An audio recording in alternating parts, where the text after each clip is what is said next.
Alright, good day. Welcome to another ThomasBowmanHandyman.com video. Today's video is about a quick repair, and it's more of an estimate or proposal, but I wanted to kind of document and kind of explain a couple of things.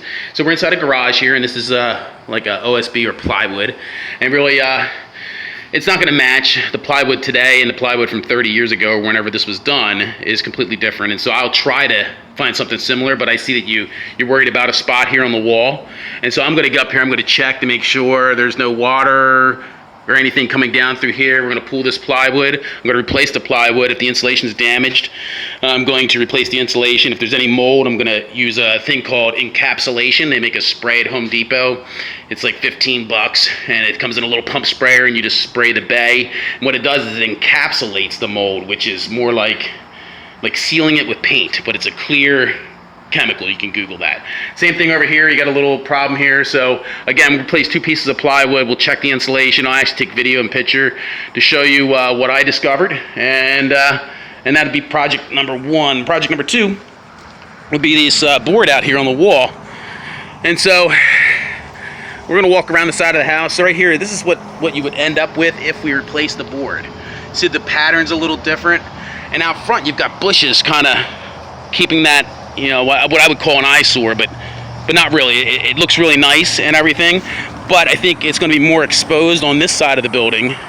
And so my solution here would be to make sure this is watertight. Where you can see that the worst damage is, it's going to be where you have water, like a gutter or some kind of sprinkler is affecting this, and then the hose bib. And so really, these are your 2 worst areas.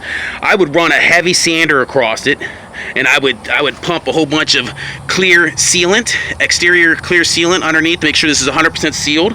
And I would actually paint, repaint, and reseal this once it's once you have a nice solid base for the paint and the sealant to cover. Now, the other option is to remove that board, and so we talked about it extensively. The main concern is breaking or damaging this board here and having to keep going up until we find something solid, because this stuff is pretty old. It's brittle. If I start banging on it with a hammer or a crow, it's probably going to break. So that's just something I would caution the homeowner and the buyer about. I think the perfect fix for this, and I've been doing this 20 years. I have about 140 videos online. You can take a look. I seriously would just clean this up really good and sand it and make sure it's nice and solid. So there's some light pieces, right, that need to come off. Once the light pieces are off, the paint acts as a sealant, and paint is actually plastic. It's liquid plastic, and so I'm going to use really good caulk, liquid plastic. I would say that would fix it and would keep it, you know, for the next 15 or 20 years, or until you have to paint again, right?